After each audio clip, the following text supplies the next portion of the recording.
നിന്ന് ആക്സിഡന്റ് കാറിൽ നിന്ന് ഇറങ്ങുന്നതിന് നമ്മൾ ഗെറ്റ് ഔട്ട്. അപ്പോ can you pull over here, I need to get out എന്ന് പറയാം. Can you pull over here, I need to get out. Okay, അതുപോലെ തന്നെ പുൾ ഓവർ എന്ന് പറഞ്ഞാൽ എന്താ? പുൾ ഓവർ എന്ന് പറഞ്ഞാൽ കാറ് ഒതുക്കി നിർത്തുന്നതിനാണ് നമ്മൾ പുൾ ഓവർ എന്ന് പറയാം. ഇപ്പൊ പോലീസെല്ലാം പിടിക്കുമ്പോ പുൾ ഓവർ എന്ന് പറയും. അതിൽ ഒതുക്കി കാർ നിർത്തിയതിനെ പുൾ ഓവർ എന്ന് പറയാം. ഇപ്പൊ ഇവിടെ ഒന്ന് നിർത്തുമോ, എനിക്കിവിടെ ഇറങ്ങണം, can you please pull over the car near the bus stop, I need to get out, അങ്ങനെയൊക്കെ പറയാറുണ്ട്. മനസ്സിലായോ?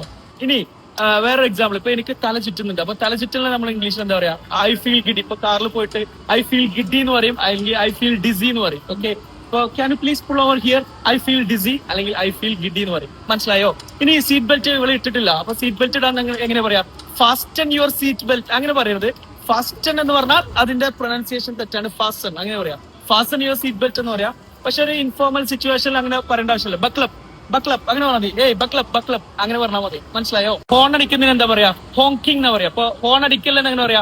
ഡോൺ ഹോങ്ക് എന്ന് പറയും. ഡോൺ ഹോങ്ക്. ഓക്കെ, അല്ലെങ്കിൽ സ്റ്റോപ്പ് ഹോങ്കിങ്. ഹോൺ അടിക്കുന്നത് നിർത്ത്, സ്റ്റോപ്പ് ഹോങ്കിങ് എന്നാണ് പറയാ. ഹോങ്കിങ്. ഓക്കെ, അപ്പൊ ഇതുപോലെ ഒരുപാട് കാര്യങ്ങൾ നിങ്ങൾക്ക് ഞങ്ങളുടെ ഓൺലൈൻ സ്പോക്കൺ ഇംഗ്ലീഷ് കോഴ്സിൽ പഠിക്കാം. കുട്ടികൾക്കുള്ള കോഴ്സ് ഉണ്ട്, മുതിർന്നവർക്കുള്ള ഓൺലൈൻ ഇംഗ്ലീഷ് കോഴ്സ് ആണ്. നല്ല റിസൾട്ട് ഉണ്ടാവും, വളരെ ചെറിയ ഫീ ആണ്. മുകളിൽ പോയാൽ വാട്സ്ആപ്പ് ലിങ്ക് ഉണ്ട്, ക്ലിക്ക് ചെയ്യാം. പുതിയ ബാച്ച് ഉടനെ സ്റ്റാർട്ട് ചെയ്യുന്നു. Thank you.